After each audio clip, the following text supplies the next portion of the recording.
यदि एक संख्या और उसके 25% का अंतर 24 है तो वह संख्या क्या होगी, ये हमसे यहाँ पर पूछा गया है। अब इस क्वेश्चन को क्या करते हो आप, सॉल्व करते हो और सॉल्व करना आपको अच्छे से ऐसे आता है। लेकिन हम आपको एक तरीका बताते हैं, उससे आपको क्या करना है कि बहुत ही जल्दी क्वेश्चन ये आपका सॉल्व हो जाएगा।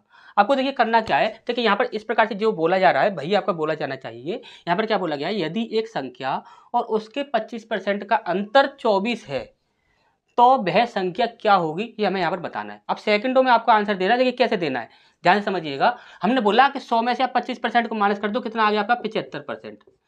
75 आ गया, हमने 75 मान के चला, 75% छोड़िए, आपने 75 मान के चला, ये कितना है 75 है। और यहाँ पर ये कितना है, अंतर 24 है। हमने बोला कि इन दोनों का बस आप रेशियो निकाल दीजिए। रेशियो कितना है, तो आप बोलोगे सर 3 से इसे काटेंगे, 3 अट्टे 24 हो जाएगा, और 3 से इसे काटेंगे तो ये 25 बार चला जाएगा, 25 से 75 होता है, यानी एक बना हमारा रेशियो 25 और एक बना हमारा रेशियो 8। अब आपको देखिए ध्यान से समझ लीजिए, आपको करना क्या है, हमने इसको लिया, क्यों लिया, देखिए हमें इसकी ज़रूरत थी, हमने इसलिए इसको लिया। हमें इसकी ज़रूरत नहीं होती तो हम इसे नहीं लेते, क्योंकि हमें इसका रेशियो बनाना था। अगर दो संख्याएं हमारे पास होंगी तभी हम उनका रेशियो बना सकते हैं, यदि हमारे पास दो संख्याएं नहीं होंगी तो हम उनका रेशियो नहीं बना सकते।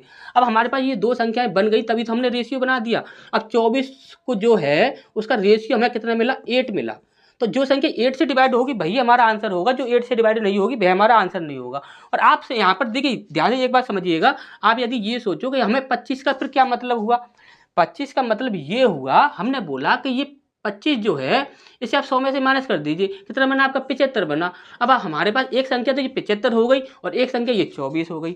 हमें हमेशा रेशियो चाहिए, अगर हमें रेशियो चाहिए तो हमें दो संख्याएं तो लेनी होंगी, किसी एक संख्या का तो आप रेशियो नहीं निकाल सकते, या तो दो संख्याएं होनी चाहिए या फिर दो से ज़्यादा होनी चाहिए।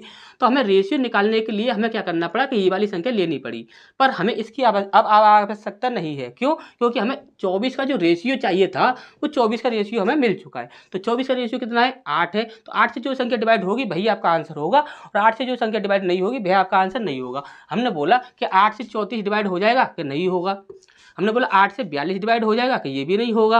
हमने बोला 8 से 32 डिवाइड हो जाएगा तो 8 चौक 32 होता है, तो ये हमारा आंसर हो जाएगा। हमने बोला 8 से 28 डिवाइड हो जाएगा कि नहीं होगा, तो ये भी हमारा आंसर नहीं होगा। अब यहाँ